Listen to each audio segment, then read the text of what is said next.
From the Land-Grant University in Urbana-Champaign, Illinois, this is the Closing Market Report. It is the 20th day of March, 2026.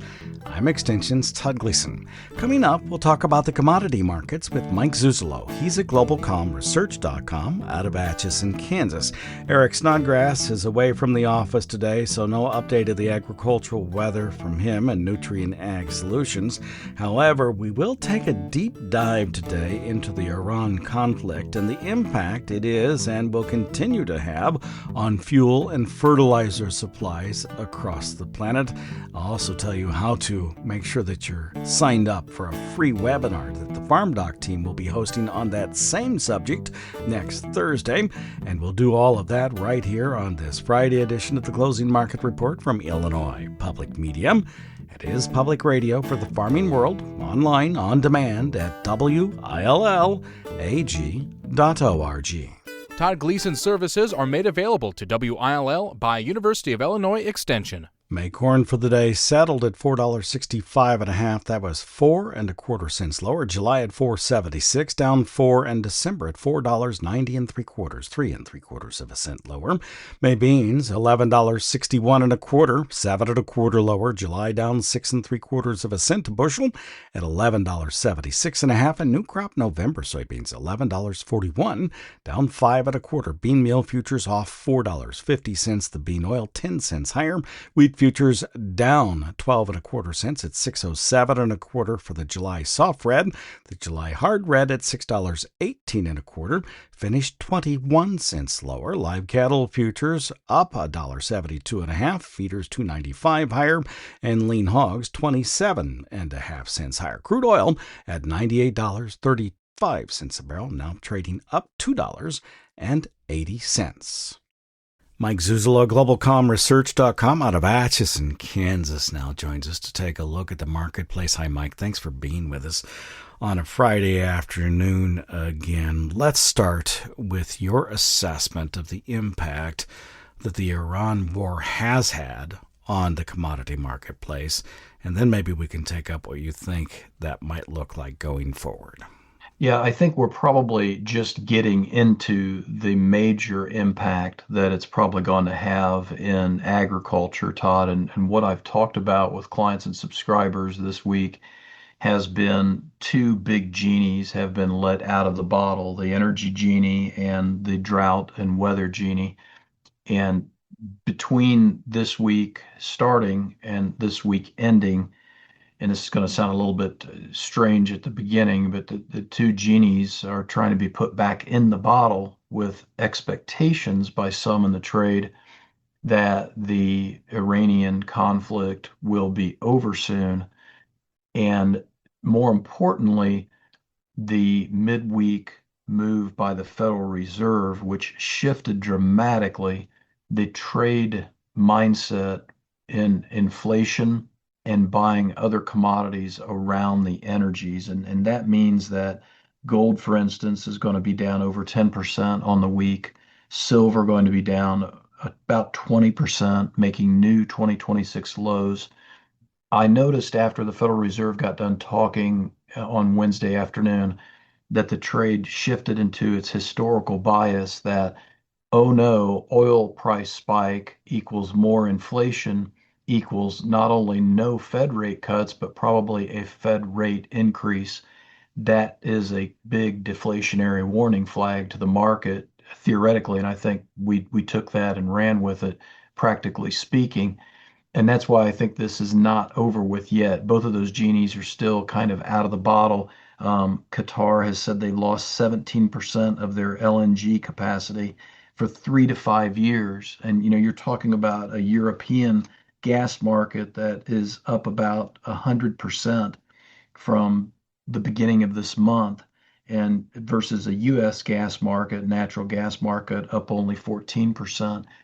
You're staring at $5 an average per gallon price for diesel at this stage of the game versus $3.90 about 3 weeks ago, 2.5, 3 weeks ago. These are going to be impactful, I think, to the commodity futures market for quite some time. And I think we just had to get past the Federal Reserve. And last thing I'll say is, as to the idea that we're going to end the war quickly or soon. I hope and pray that's the case, but we still have about 12%, 15% of the crude and petroleum global supplies offline, and that's just the crude and the unleaded and distillates. The natural gas, again, with fertilizer prices, that could be years in the making. And right before you and I came on air, the Iraqi oil minister came out and said, "We are declaring force majeure on all oil fields developed by foreign oil companies," quote unquote. We don't know what that means. What it says to me initially is we're done.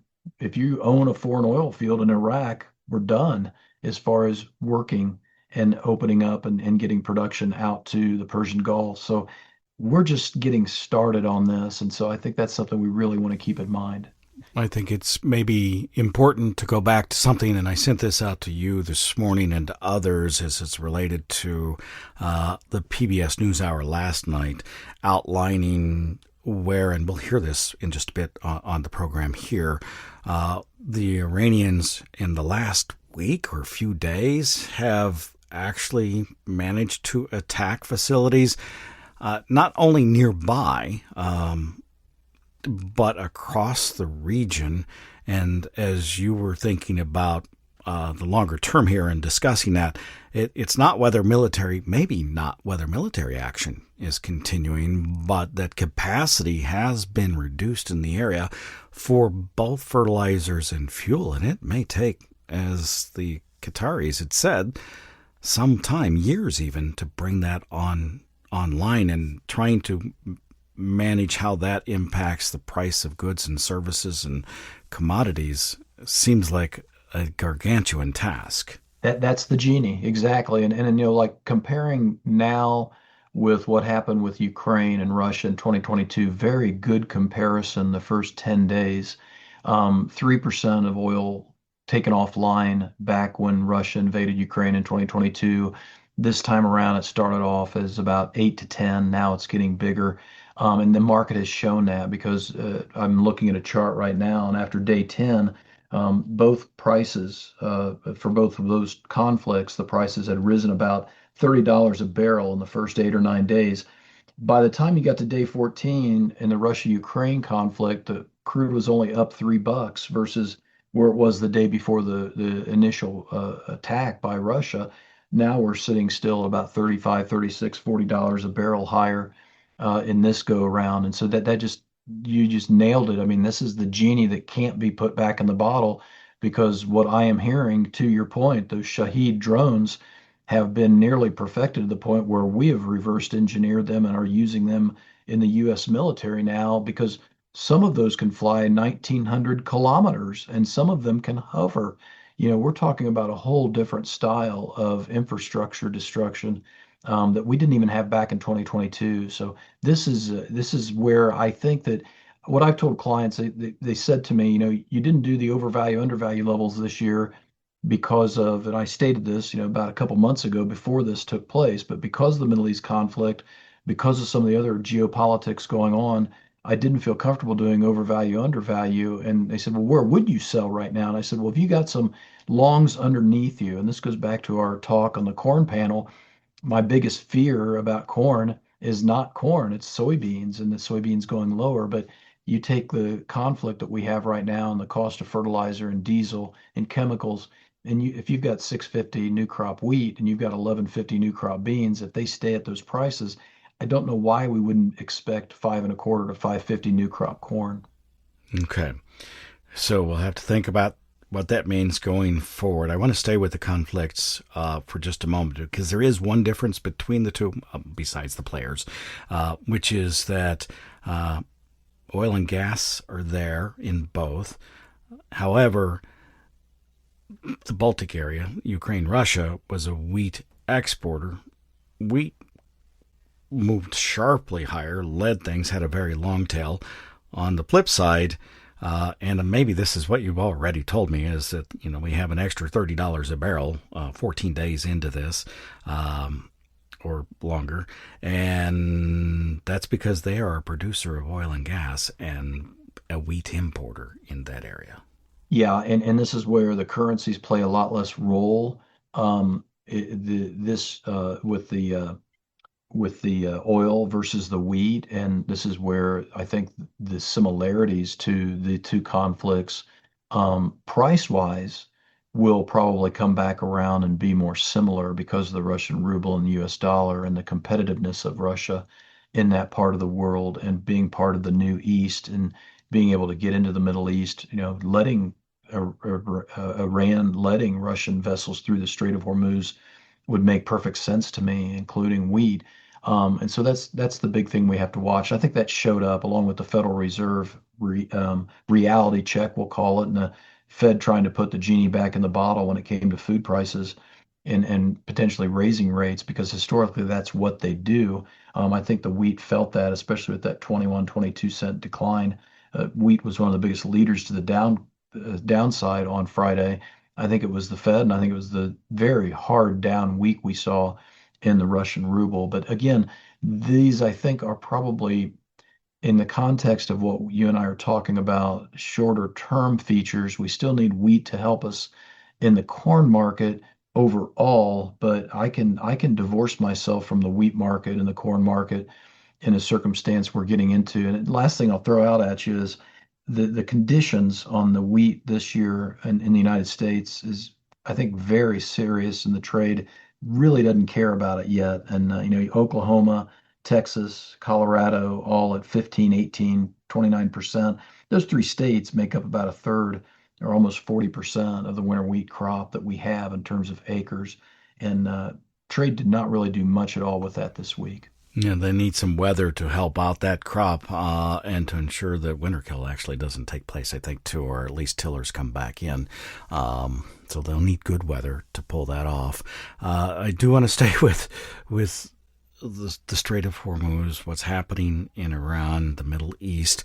So I'm thinking through some of this and wondering if, for instance, China has said, or maybe is thinking about saying, it's not clear to me yet, we're going to protect our domestic fertilizer supply. So those come off of the marketplace. What has already come offline for both fuel and fertilizer in the Mideast, that's going to raise the price for inputs across the planet for fuels and fertilizers to put crops in the ground and harvest them. Well, also, I wonder if the price of grains and oil seeds will follow along, and in the same boat, if there will be enough profit for acres to continue to be planted, or will it just force the number of acres down? Yeah, that's yet to be determined. I mean, we hope that economic theory works and that because it's more expensive to put in the ground, you get a bigger return on investment, especially with the diesel and fertilizer prices. I think one thing that I'll talk about in the short term that relates to your question, but probably isn't directly on it, is the White House celebration of agriculture next week. I think that's going to be a pretty big deal because we've seen the Trump-Xi meeting rescheduled. We don't know the new date, and we've seen that Chinese soybean imports for January and February from the United States were 1.49 million tons versus 9.13 a year ago for those 2 months. That's almost a 90% decline. These two pieces of news, these two fundamental factors really have not been traded at all in the markets. And I think it's because the trade is waiting to see if there's a big announcement next week on the celebration of agriculture at the White House. And so that's where I really am nervous about the soybeans, given the fact that we're pretty set on the South American production levels at this point. Anything else we ought to talk about before I let you go? Just the big cattle on feed report on Friday. We've got to match that up against the placements, especially up against this big down on Wall Street. That looks like it's just starting to me. If the crude oil is just starting to go up, there's about a 90% negative price relationship between crude futures and the S&P 500 over the last 4 weeks. So that's really key to the cattle, the consumption, the wealth effect, the gas tanks, and summer grilling season. Hey, thanks much, Mike. Great to be with you, Todd. Thank you. You're so welcome. That's Mike Zuzolo. He's at globalcomresearch.com out of Atchison, Kansas. Joined us on this Friday edition of the Closing Market Report that comes to you from Illinois Public Media. Our theme music is written, performed, produced, and courtesy of Logan County, Illinois farmer Tim Gleason. Now, if you can stay with us for the whole of the hour, you'll hear our Commodity Week program in its entirety. Our panelists this week included Seth Vanderwhite. He is with Logic Ag Marketing out of Iowa. Brand new to the show, a great addition. We'll also have on hand Greg Johnson from TGM, Total Grain Marketing, and Sherman Newland. He's with Risk Management Commodities, a Zaner Ag Hedge company. You'll want to join us for Commodity Week. You can hear that online in its entirety right now at willag.org. Many of these radio stations will carry it over the weekend. And again, on our home station in its entirety, if you can stay with us for the whole hour today.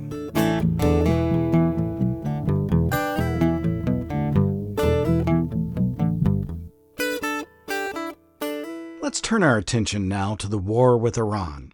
During the middle part of the month of March, Iran attacked a series of oil and natural gas facilities. Here we'll detail the damage done and the impact it may have on the world's fuel and fertilizer supplies.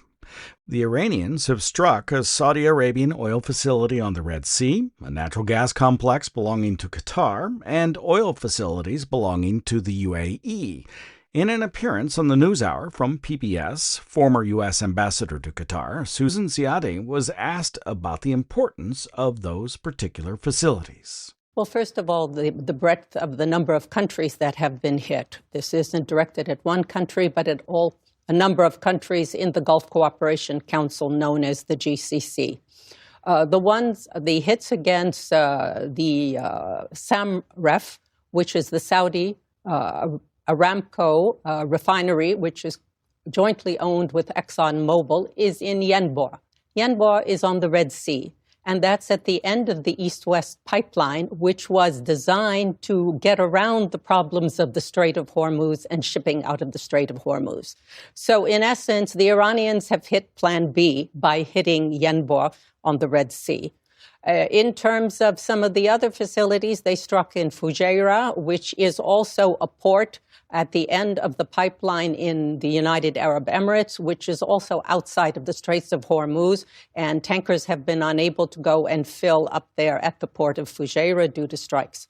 Again, that's Susan Ziadi. She spent much of her 20-year Foreign Service tenure focused on the Middle East and is now a senior advisor at the Center for Strategic and International Studies.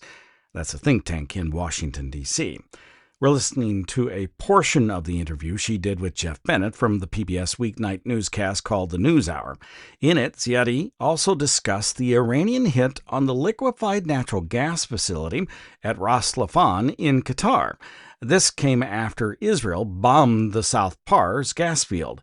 She said Ras Laffan is the lifeline for Qatar. 20% of the world's LNG exits from the Strait of Hormuz from Qatar. About $26 billion have been poured into that complex over the last 2 decades, including funds from ExxonMobil. It consists of 14 production facilities. It's estimated the Iranian raid reduced Qatar's LNG capacity by 17%. It'll take between 3 and 5 years to rebuild. The world's largest GTL, or gas-to-liquid facility, was damaged also. It's operated by Shell and makes diesel, jet, and marine fuel. Now, Shell has halted production there. This destruction came in response to an Israeli raid on the South Pars gas field. It's operated by Qatar and Iran. 90% of Iran's electricity comes from the gas produced in South Pars. It also provides gas for cooking and heating. The other part of the gas field, which is the Qatari side, is more productive. 20% of the world's LNG is produced there and exported through the Straits of Hormuz. Importantly, the LNG is used also to make fertilizers and helium. The helium is used in the medical industry and for semiconductor technology. The fertilizer is nitrogen. Well, natural gas is the primary raw material used to produce nitrogen-based fertilizers like ammonia and urea. The world's largest urea plant is in Qatar, and following the attacks on the LNG facilities, Qatar Energy shut down the urea plant. The American Farm Bureau Federation notes the Persian Gulf, as a region, accounts for nearly 49% of global urea exports and roughly 30% of global ammonia exports. Qatar is the world's fourth largest exporter of nitrogen fertilizers with a 5% global market share. Now, the economic reaction has been severe and immediate. Urea export prices in the Middle East surged by about 40%, jumping from under $500 to over $700 per metric ton. In the United States, fertilizer prices have also spiked. FBF notes roughly 97% of potassium fertilizer is imported into the U.S., 18% of nitrogen, and 13% of phosphate.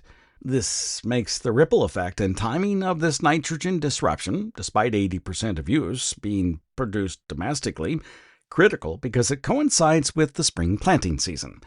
Agriculture is a planet-wide network.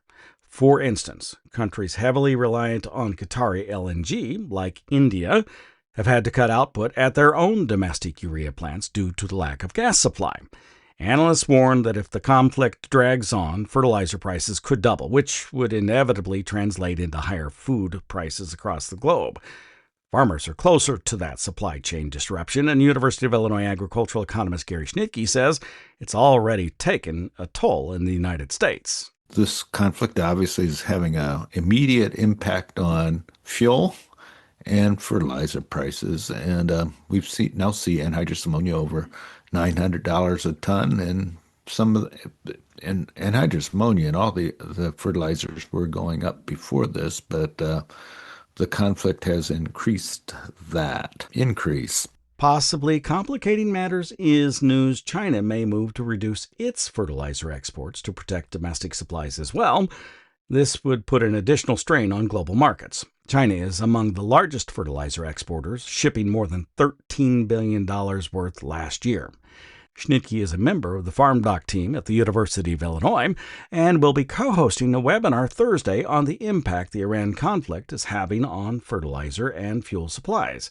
He says his colleague Nick Polson will be on hand, too. More importantly, we have two guests joining us. Gretchen Kuck from the National Corn Growers Association, who looks at the geopolitics of this and can provide some insights on where those things are going, as well as Chuck Spencer from Growmark. So it will be we'll have a good discussion. I don't know if we will resolve anything at that point in time. But it will be a good discussion. You may join the discussion live Thursday morning, March 26 at 11 a.m. Central. Visit the FarmDoc Daily website to sign up under the Events Webinars tab. The webinar's free. You may join live Thursday at 11 a.m. or watch it after the fact on YouTube. Look for it at farmdocdaily.illinois.edu under the Events and Webinars tab. You've been listening to the Closing Market Report from Illinois Public Media on this Friday afternoon. To visit our website, willag.org, where you can listen to the programs again. Just click and play right there from willag.org,